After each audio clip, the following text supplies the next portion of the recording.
Hello and good morning. This is Suzanne. How are you? I'm the weight loss coach and wanted to chat to you today about how to be happy in your own body. I think there are some alarming statistics out there that says that 9% of women are not happy with the body that they have.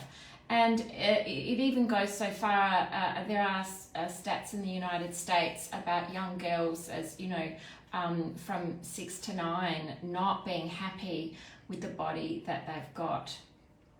And so I want to talk to you today about, well, how can we be happy with the body that we've got? And I guess it's very much around social conditioning, how we have perceived the look of a body. Hey Bianca, how are you? Thanks so much for joining. It's very much around, what we see on social media. When we go to the shops, we see these elegant models with their clothes, the typical size 8, 10 type sort of clothes. Maybe it's 10 to 12. I think, models and dress models are getting a lot better now.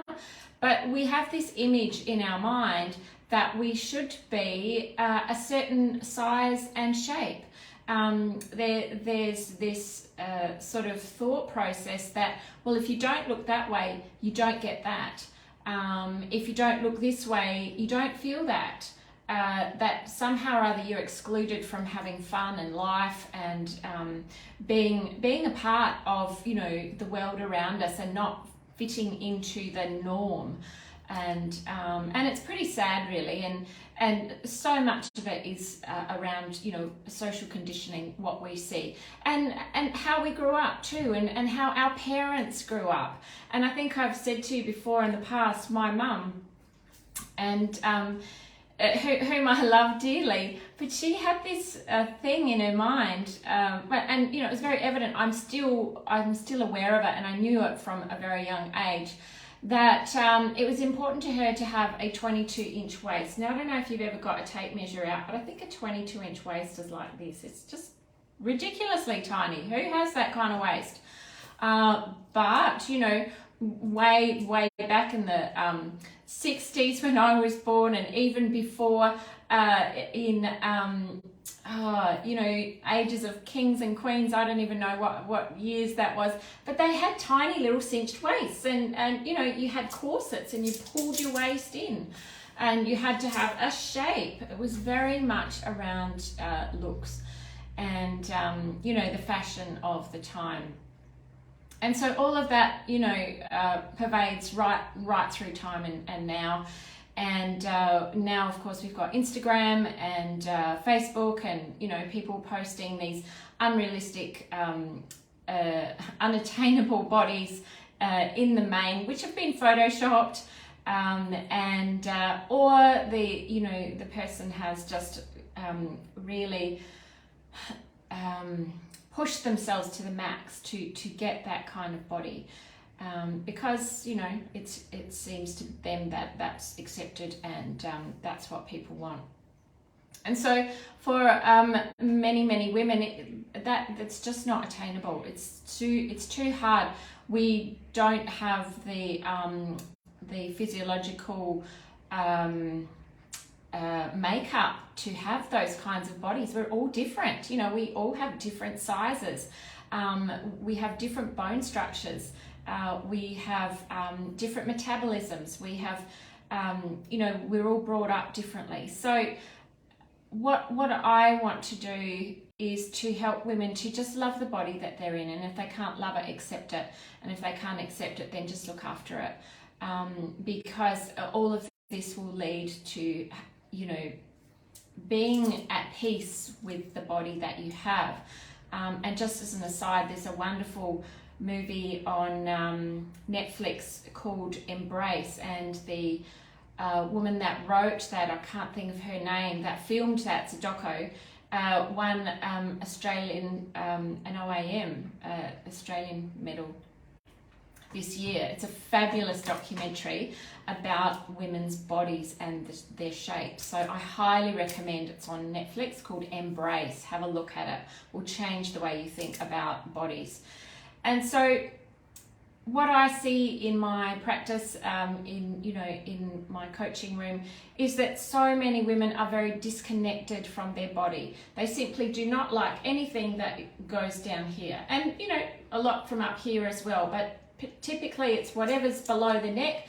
They just don't want to know about, because it's just too abhorrent for them. They do not like what they've got. They do not like what they see in the mirror every day, in their reflections, when they're walking past places. Some women just don't even have mirrors in their home, because that just starts a tirade of negative, nasty, mean girl self-talk about, what they don't like specifically, how they're just not happy in the body that they're in.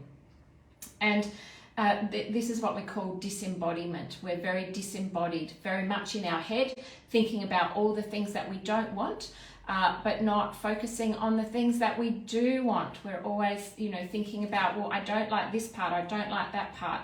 I look terrible in this, and oh my goodness, what are people going to think of me? That constant thought of who is judging them.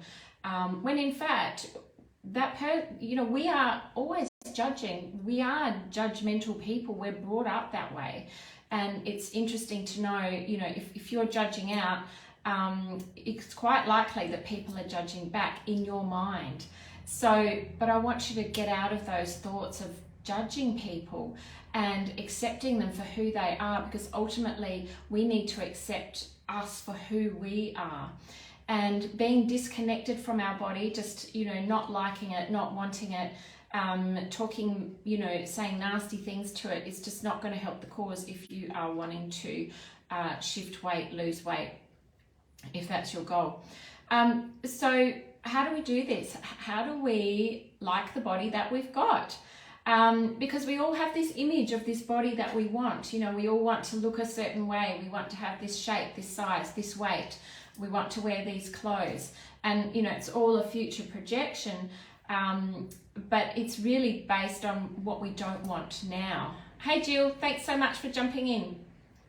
And so the way to begin to reconnect, and this is how we begin to accept our bodies, is to, hey Catherine, thanks so much for jumping in. The way to be connected with ourselves is to start thinking about who we are now and the body that we have now. In order for us to have the body that we want, we have to accept, like, or love the body that we've got now, because then we're going to look after it.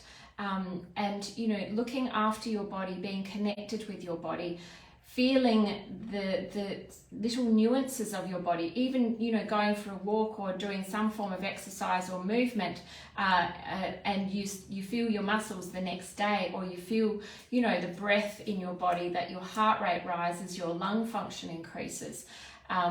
Those kinds of things, going to an exercise class, yoga or Pilates, just simply dancing in the kitchen, feeling the movement of your of your body, is part of connecting, and that is just so important. If we're disconnected, we're not looking after our body, we're not caring for it, we're not giving it what it needs. So if we have this future vision of the body that we want, we really have to think about, well, what does that body do? How does that body live its life? We are, our head is on it as well, and how are we living that life?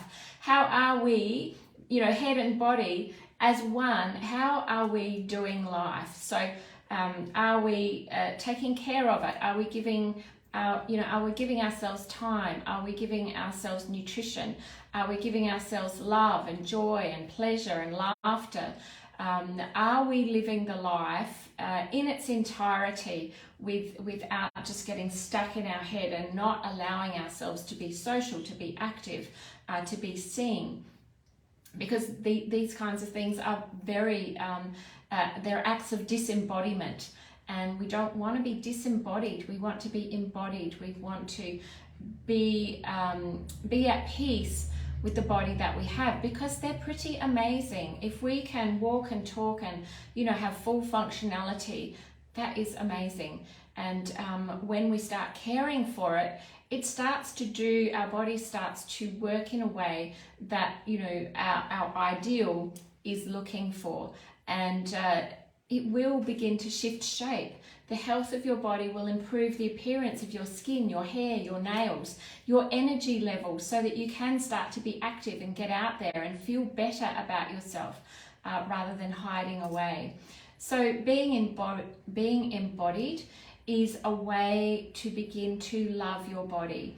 And if that word is just too big for you, it's just too high up there, well, bring it down a few notches to acceptance. This is my body. It's got me to where I am today. It's done so many things. All my body has done is, you know, it's done the things that I've enabled it to do. So, you know, if in the past you haven't cared for your body, you haven't given it the, you know, the nutrition that it needs, and sometimes this is all stuff that we don't know. We don't know what our body needs. We don't know how to care. But when you do know, when you are aware of these things, that's when it's time to start to make the changes. It's never too late, and it's certainly not worth berating yourself or mean girl nasty stuff, talking to yourself in ways that are just so unkind, because never ever in the history of this planet has anyone got to where they want to be if they have been mean and horrible to themselves. It just doesn't happen. The way that we get to where we want to be is through encouragement, persistence, consistency, care, you know, showing ourselves care, compassion, kindness. These are the ways that we're going to help ourselves be at a place in life that we want to be. Positivity, motivation, all of those kinds of things. And, you know, these things aren't always pluckable out of the air. We have to actually take the action and begin to make the changes. And so, you know, a way to start this would be to go, okay, who do I want to be? How do I want to show up in the world? What kind of body do I want to have? How do I want to feel? Is it about my body at all? Is it more about energy? Is it more about self-confidence? What is it about that you haven't got now, but what you want? And I want you to future project yourself to what you want, and then go, okay, well, how does this person live? What do they do in their everyday life? What is it that they're, you know, what are they doing socially? What are they doing activity-wise? What are they doing for self-care? You know, what are they doing for work-life balance? You know, how do they feed themselves? You know, what does an everyday meal look like? And what kind of thoughts are going on in their mind? Are they and I get this all the time, I just want to think like a normal person around food. So what is that like for you? When you've worked out all the things that you want, then I want you to take a few steps back to where you are now and go, okay, well, what part of those things can I do now? How can I help to support my body to be where I want it to be now? Because this is where you bring consciousness and awareness, and you can begin to make the changes. In order for you to have that body, you need to start here. Acting as if, pretending, it's not a bad thing, because our mind can't tell the difference between fantasy and reality. And when we start thinking or modeling someone, you know, we might know someone that they seem to have everything, and from the external you go, well, wonder what they would think, wonder what they would do, how would they you know, approach a day from an eating perspective, or, you know, exercise, or how would they think about themselves? What might you think?